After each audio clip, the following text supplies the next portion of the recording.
Welcome to Common Man Cocktails. Today we're going to show you how to make the Algonquin cocktail. This is going to be a 2-1-1 recipe. You can follow the 2-1-1 ratio, or you can mess around with a little bit because the Algonquin does not have a good cited original recipe. The recipe breakdown is going to be rye, vermouth, pineapple juice. So we're going to go 2 ounces of rye, 1 ounce of dry vermouth, and 1 ounce of pineapple juice. I have reservations. I think I've done this once in the past, probably back way a long time ago. 8 years, I don't know. We're going to put it in a coupe glass. I think that'll fit. What do you think about this? Here's what I'm going to say. I'm going to say that we're going to put it in this. It's a little safer. That's a 6 ounce glass. These are like 4.5. So when you do ice dilution, you're going to end up with maybe a little bit of extra in the shaker. We don't want that. So 2-1-1. It's going to be a shake and drink. Why on earth would I take a dry vermouth? We're using we got Via Whisper Dry and a rye, and not stir it. It's wintertime. Drinks are stirred in the wintertime unless they got juice in them, and pineapple juice is a great example of one of those things. So we're going to do 1 ounce of pineapple juice. It's a lot of extra pineapple juice to figure out what to do with. Ounce of vermouth.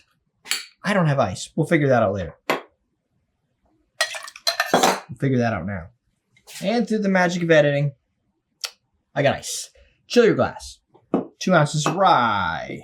You could probably use bourbon, but this drink specifically calls for rye. It's based on the Algonquin Hotel in New York, apparently a mid-century, 20th century place that was visited by artists and journalists and poets and writers. And not sure how that history enriches this drink per se.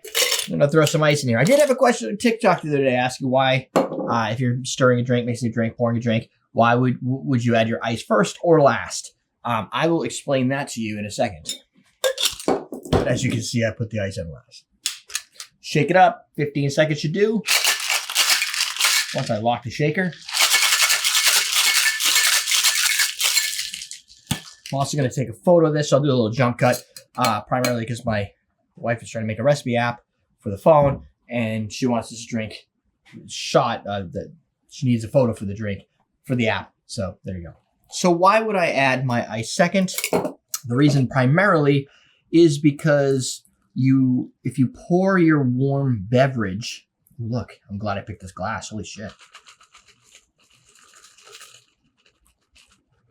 If you pour your warm beverage over the cold ice, you're going to get dilution as the runoff runs into your drink, right? And that, while it may be okay, it's adding a lot of extra dilution and water to the base of the drink.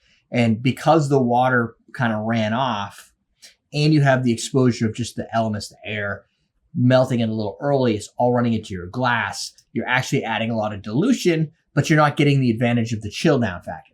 When you add your ice second, the water, that melt water coming off, is just a reaction of the drink itself getting colder because the whole thing is inside the ice, or the whole thing, ice is inside the whole thing.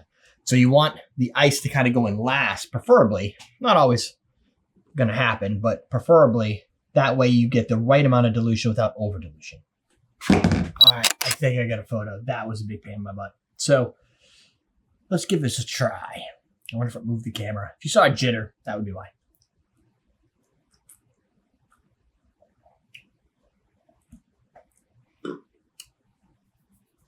So my expectations for this were low because, I don't know, sweet vermouth and pineapple juice. But it doesn't actually come out that bad. The rye is nice. It's a little bit more rye forward with the 2-1-1, I think, than some of the other recipes. Actually, no, maybe it's more. You could make this more rye forward if you do like 2 3/4 3/4, or even 2 3/4 1/2 to bring down the pineapple juice.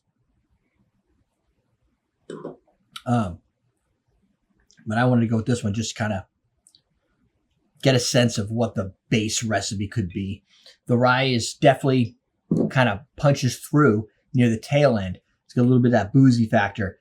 I actually attribute a lot of the alcohol-y booziness. Not like, it's not hot like you just drank a very loaded vodka cocktail, but I think it's just the fortified wine flavor of the sweet or the dry vermouth kind of playing in. I can't figure out why I can't say dry vermouth. always comes out as sweet. It's not red.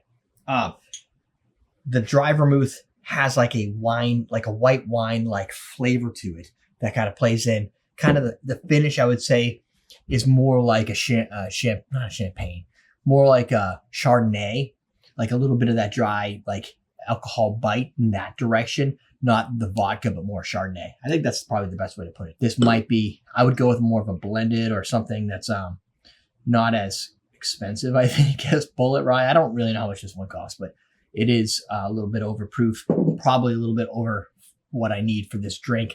And while I do like to put good rye, good bourbon into modern classic cocktails, when you're dealing with an ounce of pineapple juice and that sweetness, it's going to be very hard to get the most out of your whiskey. A little bit of that sweet pineapple juice kind of leads itself into the musky, spicy undertones of the rye, and then finishes with that white wine Chardonnay-like aftertaste. Go with that. That's it, my friends. Hopefully y'all make it through the snowstorm coming up. That's why I'm a little bit late on this one, because I had to prepare for like 12 to 18 inches of snow, something like that. Want to make sure to get this out before I lose power and all that and internet, whatever. So that's it. We're teaching you how to drink. Welcome to Common Man Cocktails. Today we're going to show you how to